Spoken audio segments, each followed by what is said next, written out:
walang pinoprotektahan, walang kasinungalingan, serbisyong totoo lang. Saksihan, kampo ni Hubert Webb, pinapadismiss ang apela ni Lauro Visconde sa Korte Suprema dahil wala raw karapatang umusik sa kasong kriminal ang Public Attorney's Office. Mang Lauro, nakahanap naman ng kakampi kay dating Vice President Teofisto Ginggona. PAO Chief Persida Acosta, naiyak at tumaas pa ang presyon dahil sa posibilidad na matanggal siya sa pwesto dahil hindi umano siya kwalipikado. Pinoy Tasty, hiniling sa DTI na itaas ng 2 piso. Pamasahe sa MRT at LRT, posibleng maging kapantay na raw ng pamasahe sa aircon bus. Ang kwento sa likod ng pagiging milagroso umano ng imahe ng itim na Nazareno, alamin. The Twilight Saga Eclipse at TV medical drama na House, big winner sa 37th People's Choice Awards. At mga gadget na inaasahang papatok ngayong 2011, silipit.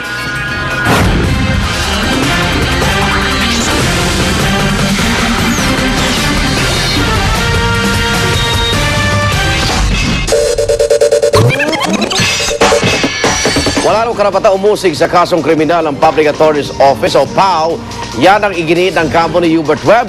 Kaya nais sila ipadismiss ang motion for reconsideration ni Lauro Visconde sa Korte Suprema. Nakahanap naman ng kakampi si Mang Lauro kay dating Vice President Teofisto Ginggona na hihingin sa korteng bawiin ang pag-absuelto nito kay na Hubert Webb. Pero ang isa pang kakampi ni Visconde na si PAO Chief Persida Acosta, naiyak at tumaas ang presyon sa posibilidad na matanggal siya sa pwesto. Saksi si Teresa Andrada. Determinado ang kampo ni Hubert Webb na harangin ang tangka ni Lauro Visconde na mabaliktad ang desisyon ng Korte Suprema sa Visconde Massacre case.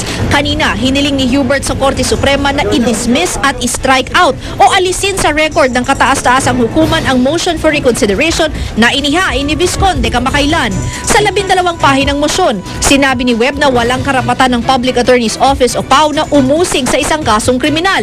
Ito raw ang nakasaad sa Memorandum Circular 18 ng PAO na mismo ang hepe nitong si Attorney Persida Acosta ang nag-issue. Attorney Acosta should know this because she issued the memorandum circular and she also issued the operations manual of the Public Attorney's Office.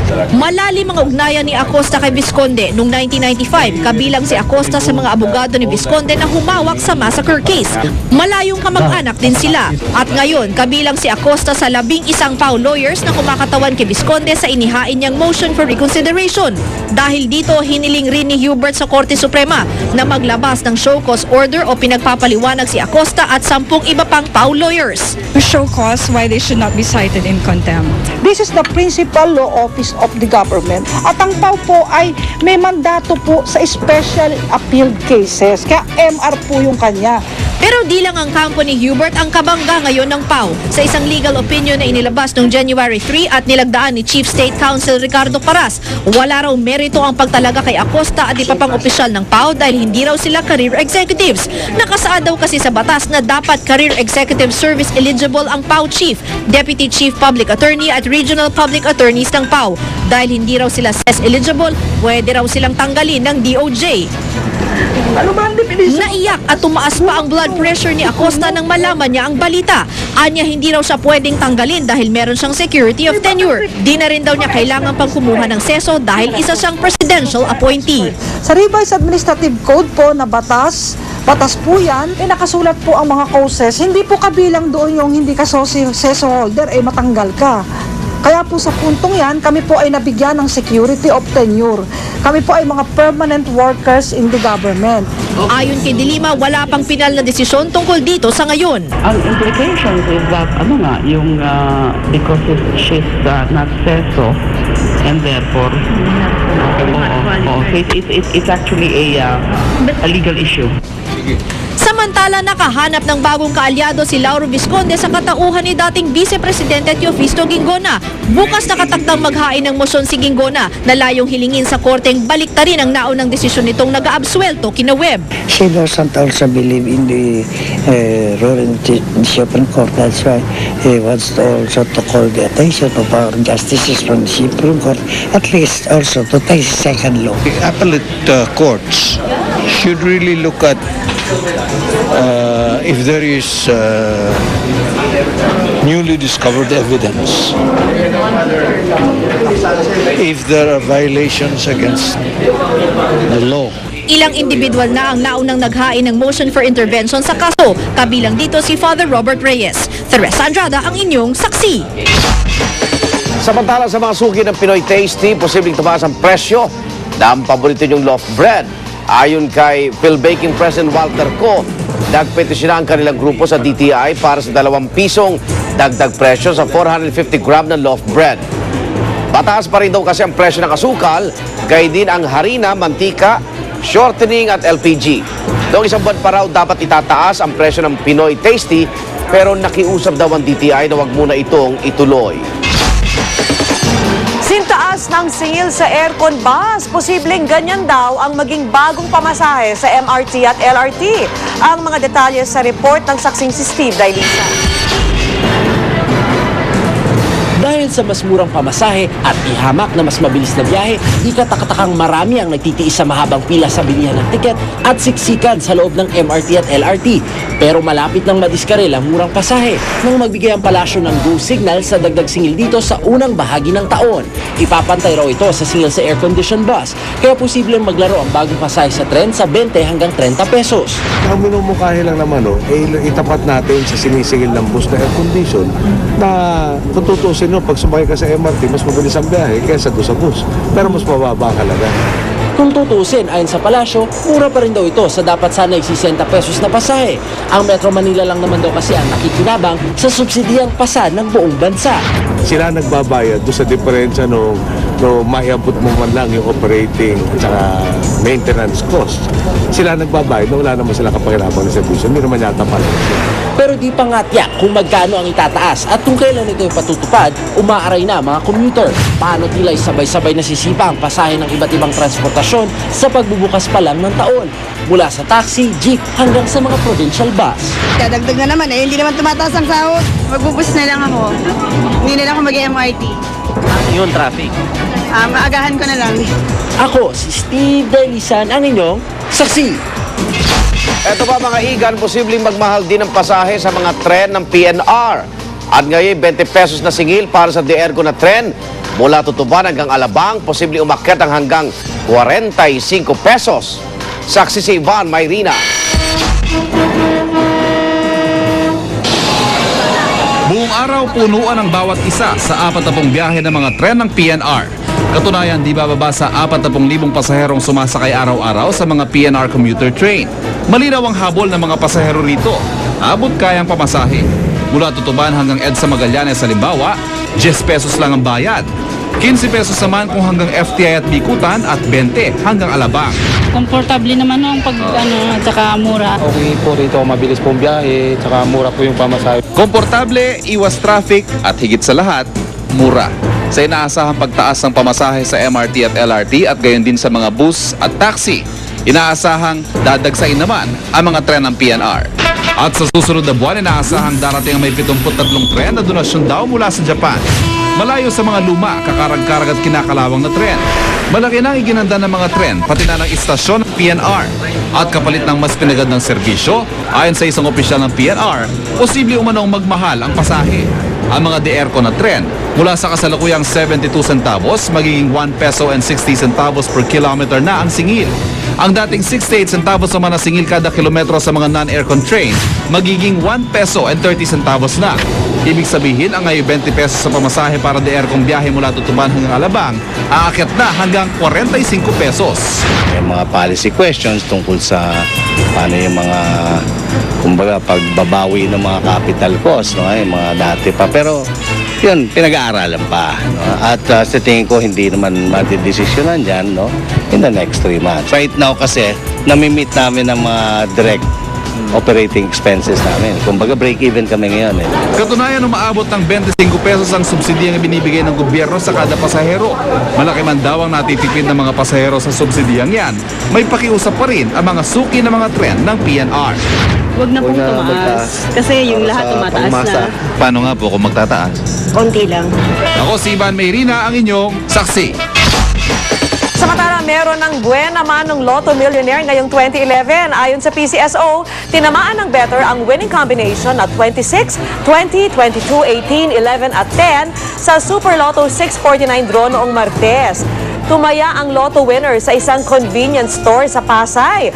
Napanalunan niya ang jackpot prize na mahigit 60 milyong piso. Samantala, binugbog na pinilit pang mamalimos. Yan po sinapit ng 8 taong gulang na batang lalaki sa kamay ng kanyang dalagitang kapitbahay. Ang kwento ng biktimang si Otoy sa report ng saksing si Pia Arcangel. Sugat-sugat ang katawan, namumuo pa ang dugo sa mata. Ganito ang sinapit ng 8 taong gulang na si Otoy sa kamay umano ng 13 anyos na dalagitan niyang kapitbahay. Kwento ng ama ni Otoy, tinangay ng dalagitang kapitbahay ang kanilang anak at ginamit sa pamamalimos. Pinagsabihan ko tong kapitbahay ko na to na wag na niyan dalhin tong anak ko kung umaalis kasi wala pa tong alam kung saan lugar doon sa amin. Siyam na araw nawalay si Otoy. Nanawagan ang kanyang mga magulang sa DZBB. Mula raw Valenzuela, dinala si Otoy sa Cabuyao, Laguna. Ganyan po ako sa mukha. Kulot-kulot. Papala ko sa mga mukha-mukha. Masakit na nga yung nagagawa niya. Di pa nga ako nakakabaw. Itisin ko lang po. Pero idinaan na lamang niya sa dasalang lahat. Anong dasal mo noon? Sabi ko, makauwi na ako. Makasama ko na sila mama. Nasagot naman ang dasal niya. Isang nakasaksi ang nagmagandang loob at iniligtas si Otoy sa dalagita na agad daw tumakas. Matapos makapiling muli si Otoy, bumalik ang mag-anak sa DZBB sa programang Oro mismo ni Gani Oro para makipag-ugnayan sa DSWD at mapahuli ang suspect. Dahil menor de edad ang suspect, di siya makakasuhan pero posibleng papanagutin ang kanyang mga magulang. Ako si Pia Arcangel, ang inyong saksi. Nagkwento naman ang babaeng vendor tungkol sa umunoy panghahalay sa kanya ng isang pulis Maynila sa loob mismo ng headquarters ng MPD. Galit na galit naman ang mister ng biktima sa sinapit ng may bahay sa kamay umano ni PO3 Antonio Bautista. Saksi si John Consulta. Ginawa niya sa asawa ko. Kinuha niya na yung pera, binaboy pa niya. Nag-uumapaw sa galit si Joseph, di niya tunay na pangalan, matapos umunong pagsamantalahan ng kanyang asawa ni PO3 Antonio Bautista ng MPD. Kwento mismo ng biktima na tinago sa pangalang Vanessa. Magsisimba sana sila sa Quiapo nang sanili sila magkahiwalay ng kanyang asawa sa bahagi ng Carriedo nang bumili ito ng kape. Dito na raw dumating ang isang tricycle at motor na sakay si PO3 Bautista. Sabi ko may nintay ako. Ang sagot nung naka-freeze na damit. Sakay lang daw ako kasi may yung complainant sa headquarters. Sabi ko hindi ko po yun alam. Pagdating sa headquarters ng MPD, ipinasok daw si Vanessa sa office ng MPD Investigation Division kung saan naganap umano ang pang-aabuso. Pinakita sa akin yung maliit na selda dyan sa gilid. Sabi niya sa akin, pag hindi daw ako nagpagamit sa kanya, ikukulong daw niya ako hanggang at-risk ng January. Kaya napilitan po akong umano sa kanya. Matapos umano ang pangahalay, kinuha pa raw ni Bautista ang 4,000 piso ni Vanessa na dapat sana'y puhunan nila mag-asawa sa paglalako ng laruan. Pakulong ko siya ng habang buhay. Bahala na po ang Diyos sa kanya. Mula nung Enero 1 ay hindi na nagpakita sa MPD headquarters si Bautista kung saan siya naka-assign sa District Intelligence Division o DID. Tuloy-tuloy ang manhunt operation ng mga otoridad laban kay Bautista. Wala pang abogado si Vanessa pero natapos na niyang gawin ang kanyang sinumpaang salaysay na nagdidiin kay Bautista. Binigyan naman ng police security si Vanessa para sa kanyang seguridad. Wala pong let up, wala pong whitewash. Ako si John Consulta, ang inyong saksi. Sa iba pa ring balita, pinagpapatuloy ang pagliligtas po sa mga residenteng apektado ng pagbaha sa mga barangay Bahayag at Tabon-Tabon sa St. Bernard, Southern Leyte. 2 helicopter ng Philippine Air Force ang ginamit sa rescue operation. Pero nahirapan ang mga residente sa paglikas dahil kailangan pa nilang suungin ang maputik na kalsada. Ang iba naman tumawid pa ng ilog. Dahil umakyat na sa mahigit 4,000 ang bilang ng mga evacuee, ginamit na rin ang talipapa at simbahan para pansamantala nilang batuluyan. Patuloy pong nananawagan ng tulong ang lokal na pamahalaan para matugunan ang pangailangan ng mga evacuee. At sama-sama natin saksihan. Una sa saksi, suspect na nakunan pa bago pinatay ang isang barangay kagawan sa Caloocan na aresto sa Isabela. Isang pulis pinaghahanap matapos umanong saksakin sa ulo ang isang lalaki. Sa showbiz saksi, kilalanin ng mga big winners sa 37 People's Choice Awards. Balitang hatid ng isang liga ng katotohanan. Sa sama-sama nating pagiging saksi.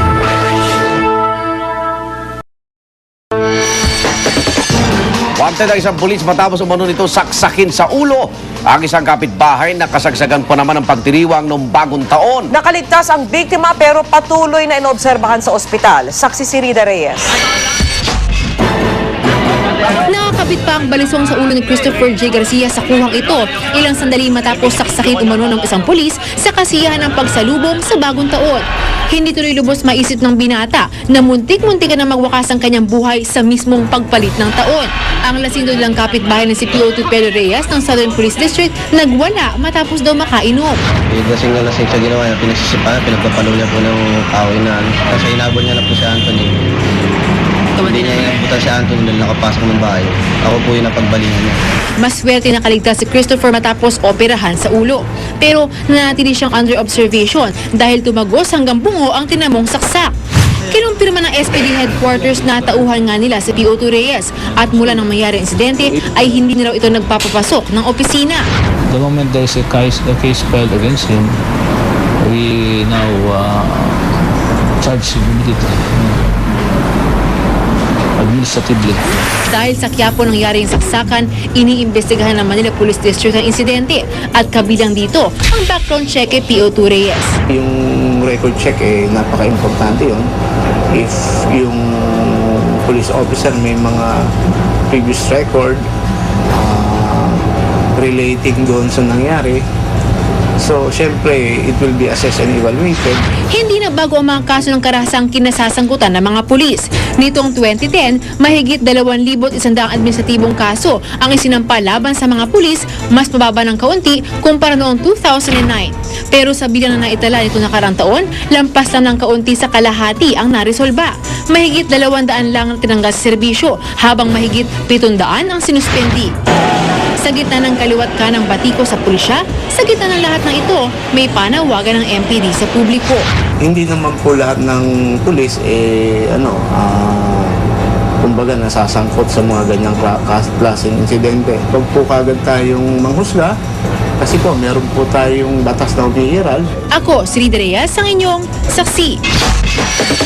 Una sa saksi, nahuli ng gunman sa pagpatay sa isang barangay kagawan sa Caloocan noong unang araw ng bagong taon. Nadakip ang suspect na si Arnel Buenaflor sa barangay Calabasa sa Aurora, Isabela. Matatatang nakunan pa ng litrato ng biktimang si Reynaldo Dagsa habang nakatutok ang kalibre 45 ni Buenaflor sa kanya.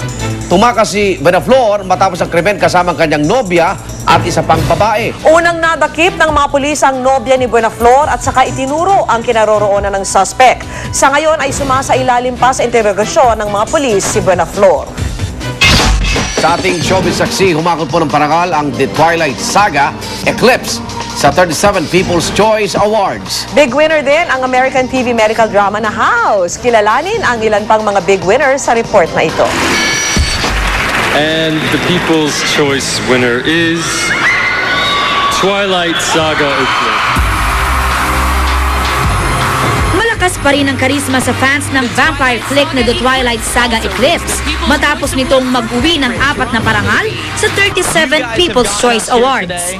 Bukod sa favorite movie at favorite drama movie, favorite on-screen team din ang mga bida nitong sina Kristen Stewart, Rob Pattinson at Taylor Lautner. Wagiring favorite movie actress si Stewart na gumaganap na Bella Swan. Favorite movie actor naman si Johnny Depp bilang si Captain Jack Sparrow sa Pirates of the Caribbean franchise. Habang favorite comedic star naman si Adam Sandler. Sa TV, humakot ng parangalang medical drama na House na nanalong favorite TV drama at favorite TV doctor, bukod pa sa 2 top acting honors. Favorite TV comedy naman ang Glee, habang si Jane Lynch aka Sue Sylvester ang favorite comedy actress na di napigilang mag-comment sa natanggap niyang Waterford Crystal Trophy. It is. It's very heavy. I think Latifah said it was like 10 pounds, and I wouldn't be surprised. Yeah, oh, it's so beautiful. Si Neil Patrick Harris naman ng How I Met Your Mother ang favorite TV comedy actor. Very nice. Once I knew that you could vote more than once a day, you could just vote and vote all the time, then I encourage people to do that. So, thanks those that did that. Tinanggap naman ng Kardashian sisters ang favorite TV Guilty Pleasure Award para sa kanilang reality show na Keeping Up with the Kardashians. Where do we begin? I mean, this is just like a dream come true. I can't believe we just won a People's Choice Award. We're so excited! Pinipili ng fans ang mga mananalo sa People's Choice Awards through online voting. Para sa saksi, Aubrey Carampel nag-uulat. Mga gadget naman at tiyak papatok daw ngayon 2011, ibinida po sa Consumer Electronics Show sa Las Vegas, Nevada. At bagong military-style workout na nauuso ngayon sa Amerika, garantisado raw na pampasexy. Sa pagpasok ng bagong taon, binuksan na rin ang panibagong season ng sumo wrestling sa Japan. Pinangunahan ito ng champion sumo wrestler na si Hakuho. Sa isang tradisyonal na sumo ritual, naglakad si Hakuho sa itinuturing na banal na Meiji Shrine sa Tokyo.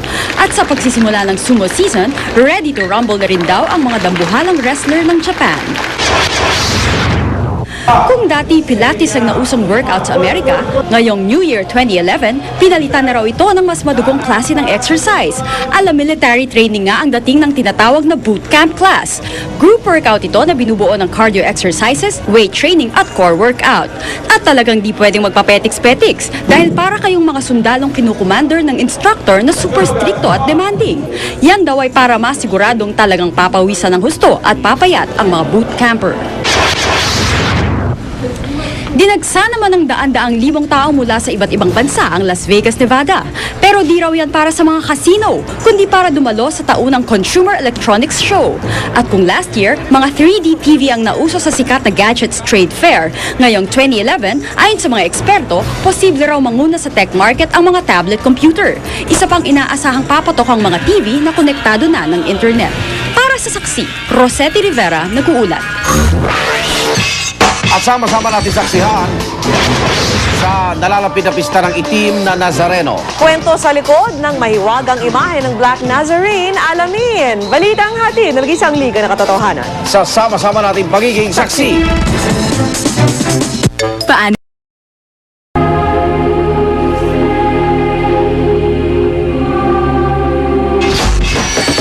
Pakinggan, alam nyo bang kahit tunay na katawan ng itim na Nazareno ang ipinuprosesyon taon-taon, replika lang ang ulong nakakabit dito. Yan at iba pang trivia tungkol sa itim na Nazareno, hatid ng ating saksing si Marizo Mali. Daan-daang libong nakayapak na deboto ang sumasama sa prosesyon ng imahe ng Nuestro Padre Jesus Nazareno o mas kilala bilang itim na Nazareno. Pinaniniwala ang milagroso ang puon at ang sino mang may sakit na manampalataya at makahawak dito kahit sa lubid man lang na humihila sa karosa ay gagaling. Bukod pa sa matutugunan din ang ibang kahilingan ng kanilang puso. Pero bukod sa milagrong dala nito sa mga nananalig, mismo ang imahe ng puon ay puno rin daw ng himala. Sinasabing ang 17th century old life-size image ng Nazareno ay himalang nakaligtas sa iba't ibang sakuna, gaya ng sunog na tumupok sa simbahan ng Quiapo noong 1791 at maging ang napakalakas na lindol noong 1863 na nagpabagsak din sa Quiapo Church at maging sa Manila Cathedral. Because doon sa mga nangyaring mga gyera ng panahong una, maraming mga pinagdaan ng mga bombahan, nagkaroon ng mga fires. Yung sunog yung nangganap in 1791. May mga certain years na nagkaroon ng lindol dito at yung lindol na yon nakadamage talaga sa structure ng simbahan. Nag-survive ang image ng Nazareno doon sa mga nagdaang mga trahedya sa simbahan ng Quiapo. May isa pang milagrong ginawa umano ang puon sa mga deboto. During the Japanese time, ipoprosesyon daw ang Nazareno, hindi mailabas-labas, hinihila, hindi mailabas-labas because yung pala, may mga Japanese soldiers. May mga kwento ring nabaril na ang kaliwang pisngi ng imahen dahil sa pag-aaway umano ng dalawang lalaki at di sinasadyang natamaan ng puon. Pero walang malinaw na dokumento para mabigyang katotohanan ng insidenteng ito. Alam nyo rin ba na hindi purong orihinal na imahen ang ipinaparada tuwing pista? Ang orihinal na ulo ng imahen ay nakakabit sa replika lang ng katawan nito at siyang nakalagay sa altar ng Quiapo Church. Ang replika naman ng ulo ay nakakabit sa tunay na katawan ng imahen at ito ang ipinoprosesyon. As years went by, dumami ng dumami ang mga deboto So pag nagpo-prosesyon, medyo nawi-weaken yung katawan ng Nazareno. So ang ginawa, hinati. Noong araw pinaliliguan din umano ang Nazareno. Pinapahiran ng langis at nilalagyan din ng pabango ang katawan nito. 7 beses sa isang taon naman kung ito'y bihisan. And the purpose of the miracles is to lead us to a deeper relationship with our Lord. Sadyang mahiwaga at milagroso ang Poong Nazareno at para sa mga nananalig at naniniwala sa Kanya, hindi kailanman kailangan ng ano pa mang mga paliwanag. Pero higit sana sa hiling ang ating paglapit sa Kanya, kundi ang lalo pang paglalim ng ating debosyon at pananampalataya sa Poong May Kapal. Ako po si Mariz Umali, ang inyong saksi. Para sa mga motorisang nais makaiwas sa traffic, baka bubuti po na ngayon pa lang alamin nyo ang mga kalyeng daraanan po ng prosesyon. Ito po, mula sa Quirino Grandstand, kakaliwa ito sa Katigbak Drive, patungong Padre Burgos. Mula doon, kakaliwa uli ang prosesyon sa Taft Avenue, kanan sa Palanca Street, at diretso sa Quezon Bridge. Kakaliwa sa Quezon Boulevard at daraan sa mga kalyeng Arlegui, Fraternal Vergara, Duque de Alba, Castillejos at Farnesio. Kakanan muli sa Arlegui at daraan sa Nepomuceno, Aguila at Carcer. Kakanan sa Hidalgo, patungong Plaza del Carmen, kaliwa sa Bilibid Viejo, patungong Puyat. Kakaliwa sa Guzman, kanan muli ng Hidalgo, kaliwa ng Barbosa. Daraan ng Quezon Bridge ang prosesyon patungong Globo de Oro. Kakanan po sa Palanca, kanan sa Villalobos, patungong Plaza Miranda at magtatapos sa Simbahan ng Quiapo. Susunod na rescue at yan ang mga pangyayaring tinutukan ninyo nag-iisang liga ng katotohanan.